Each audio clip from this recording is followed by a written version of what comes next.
Muy buenos días, o muy buenas tardes, o muy buenas noches cuando nos estéis viendo. Seguimos de lujo en este San Cine, en esta edición del festival más longevo y más importante del cine medioambiental a nivel internacional.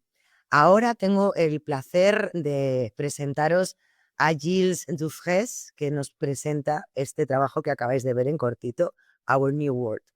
Gilles Dufresne es un productor y realizador de documentales francés cuya obra se dedica enteramente a explorar nuestra relación con el mundo vivo. Como fundador de Boreales, una productora comprometida con documentales de impacto social y ambiental, Dufresne se especializa en la creación de narrativas que interrogan la coexistencia humana con la naturaleza. Sus películas, impregnadas siempre de investigación científica y de rigor narrativo, buscan transformar la conciencia ambiental del público, planteándose constantemente una pregunta central: ¿cómo vamos a poder continuar compartiendo un planeta habitable con el conjunto de la vida? En este trabajo del que vamos a hablar hoy, o Our New World, nuestro nuevo mundo, sería la traducción literal en español, es un largometraje documental de 84 minutos que ha sido producido en 2025 y realizado conjuntamente por Dufresne y por Frédéric Fauger, o Fauger, ahora nos dirá él con lo de las pronunciaciones, que es un cineasta también francés que ha sido galardonado con 2 premios audiovisuales.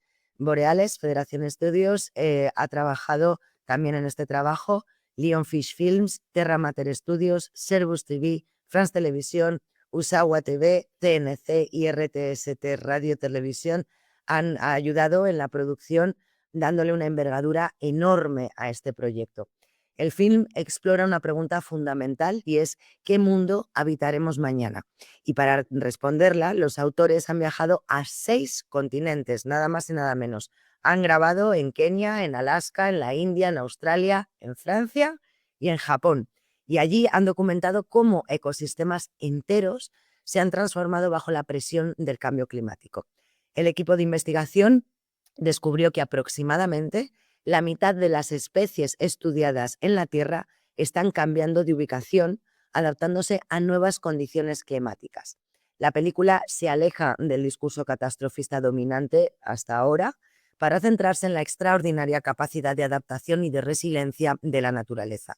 Desde las cimas de las montañas más altas hasta los arrecifes de coral, los habitantes se van desplazando y buscando un lugar mejor donde vivir.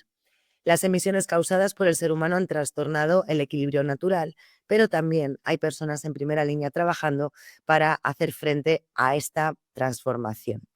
Bien, sin más prolegómenos, le doy la bienvenida aquí a nuestro invitado, Gilles. Bonjour, bienvenue. Si antes, Buenos días. buenos días. Ça va? ¿Cómo te va? Todo bien, estoy muy contento estar aquí con usted hoy. Merci beaucoup. Gilles, ton film Our New World montre comment la nature s'adapte face à un changement climatique. Quel était le moment le plus surprenant que tu as documenté pendant le tournage qui te laissait sans voix? Je pense que ce qui m'a le plus étonné, c'est quand on a été tourné dans les forêts d'Australie, donc exactement là où les grands incendies ont totalement ravagé les forêts, tué des millions d'animaux en 2019 et en 2020. Et nous, on a tourné là-bas en 2024, donc 4 ans après les feux. Et moi, j'ai été bluffé, estomaqué de voir à quel point, la résilience de la nature avait été forte, comment les arbres avaient pour partie survécu et comment ces forêts qui étaient vides de vie, vides d'animaux, commençaient à se repeupler, d'oiseaux, de wombats, de koalas. Et ce qui m'a beaucoup étonné aussi, c'est de voir à quel point les gens sur place, les habitants, en fait, arrivaient à voir cette catastrophe de manière presque positive, dans le sens où ils nous disaient qu'ils avaient jamais été aussi proches de la nature que depuis ces grands incendies. Ils avaient pris conscience, en fait, de la valeur de ce qui les entourait et pour beaucoup, c'était aussi rapproché de leurs voisins. Donc il y a eu un peu un effet sur les liens sociaux au sein des communautés humaines qui ont pu se rapprocher finalement, dans la catastrophe de ces grands feux. C'est une production internationale d'Hamburger. beaucoup, beaucoup de travail ensemble entre France, Terre Amateur, Fédération Studio et plusieurs chaînes de télévision. Et tu as reçu la portée à Sensine, le plus ancien festival de cinéma environnemental du monde. Que représente pour toi qu'un film de cette envergure saute en compétition sur le sol d'or? C'est le principal award of the festival. Ben, déjà, c'est un honneur. Merci, au festival et au jury, pour cette sélection et je pense que c'est aussi un signal important, dans une époque où, la science est remise en question, où l'existence même du changement climatique sont remises en question, au niveau international, au plus haut niveau.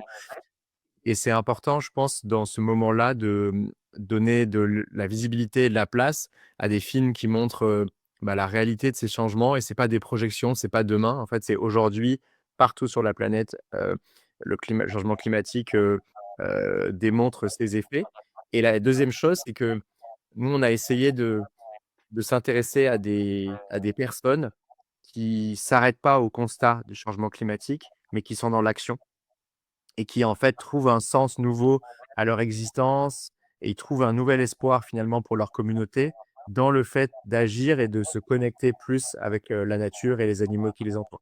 Et je pense que dans une époque aussi où on peut être un peu découragé en se disant: «Ah mais c'est horrible, on va jamais y arriver, c'est un mur devant nous». Ça fait du bien aussi de, en fait, voir qu'il y a d'autres issues qui sont possibles et voir que passer à l'action, ça va évidemment pas résoudre tous les problèmes, mais ça peut nous faire du bien au niveau émotionnel et je pense qu'on est dans un moment où on a besoin de ça. On a besoin aussi de se faire du bien parce que si on est tous déprimés et qu'on est tous au fond du trou, on va on va rien faire du tout en fait, ça va être pire. Oui, c'est ça. Tout au long de ta carrière, tu as produit des documentaires sur des thèmes environnementaux et sociaux, et des spécieries traditionnelles aux oasis du désert. Qu'est-ce qui t'a poussé à te concentrer sur cette question centrale? Comment l'humanité peut-elle cesser d'être une force destructrice pour devenir un allié vital? Où c'est les chances? En fait,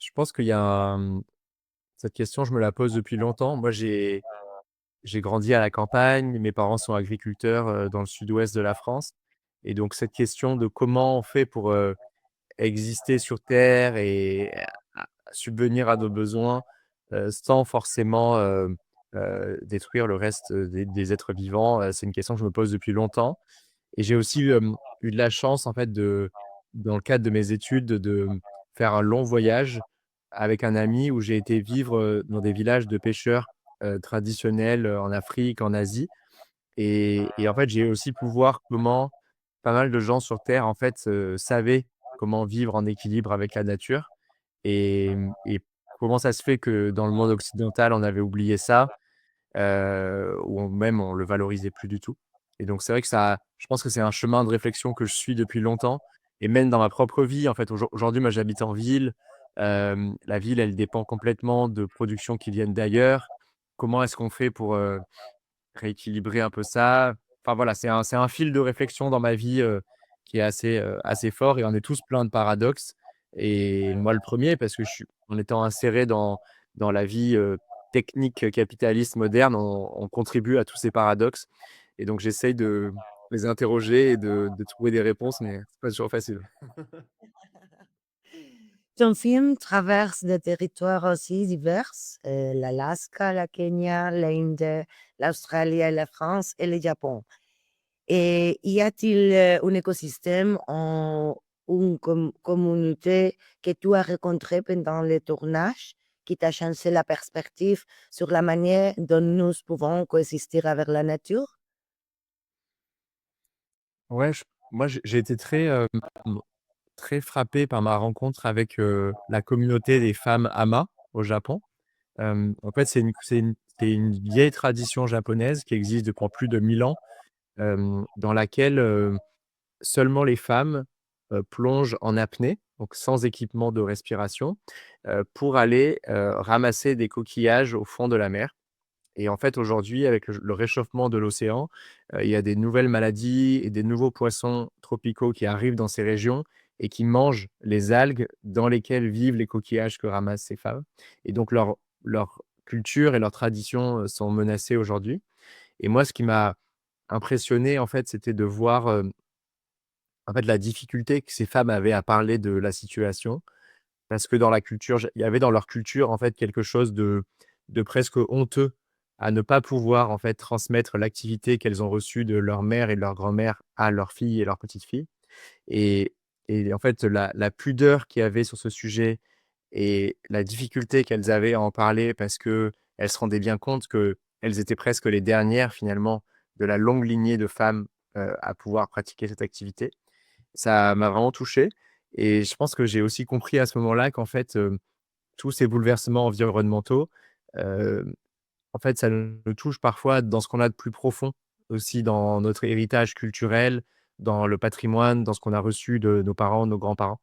Et en fait, je pense que dans les futurs films, que je ferai, j'ai envie de réfléchir plus à cet aspect-là. En fait, c'est pas forcément parler du changement climatique pour lui-même, mais plutôt parler de ces changements d'environnement et dans ce qui transforme sur, notre connexion avec le paysage, avec avec ce qui nous entoure, avec, la culture qui est liée à ces paysages, avec la culture qui est liée à ce lac, à cette montagne où on avait l'habitude d'aller et qui n'est plus la même.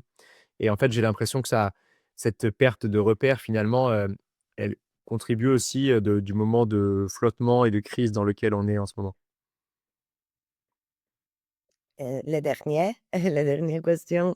On sait que tu travailles depuis Boréal avec une approche de cinéma d'impact social, cherchant à ce que les spectateurs s'engagent dans la transition écologique.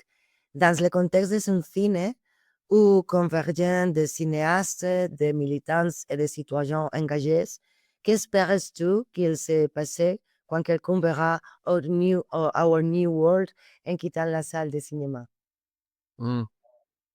Ben, moi, ce que j'espère, c'est qu'après le voyage autour du monde, que propose ce film, le spectateur, ait envie d'aller dans la forêt à côté de chez lui ou dans le parc le plus proche et juste de s'asseoir dans l'herbe, de regarder autour de lui et de se rendre compte, en fait, du bonheur que c'est, en fait, de ces choses simples, de les valoriser et le bonheur de les partager aussi avec, des amis, avec la famille. Et je pense que beaucoup, en fait, des troubles psychiques, sociaux, on peut éprouver dans la vie moderne, sont aussi liés au fait qu'on perd un peu de vue ces choses simples, en fait, et essentielles, de connexion avec les autres, de connexion avec la nature. Et je pense que ce film, j'espère, moi, il me donne envie, en fait, de regarder autour de nous, les autres êtres vivants et de, voilà, y passer du temps. Magnifique. Merci infiniment, John, d'avoir pris le temps de partager ta vision avec nous. Ton Merci beaucoup. travail est véritablement inspirant. Our New World offre une perspective d'espoir et de résilience face aux défis que nous affrontons tous. Ta dévotion a montré comment l'humanité peut se transformer en allié de la nature, nous rappeler que le changement est possible. Nous te souhaitons un immense succès avec ce magnifique projet et nous sommes privilégiés de pouvoir le découvrir à Sunfine, à côté d'une communauté de cinéastes, d'activistes et de citoyens profondément engagés. Ton cinéma fait un différent réel dans le monde. Alors que merci pour ton engagement inlassable envers notre planète et pour nous inspirer a imaginar un nuevo monde ensemble. Y ahora lo digo en español, porque yo en francés ya le avisaba a Guillem, me encanta intentarlo y cuando tengo la posibilidad de hablarlo con un nativo, pero sé que si te lo digo también en español me vas a entender.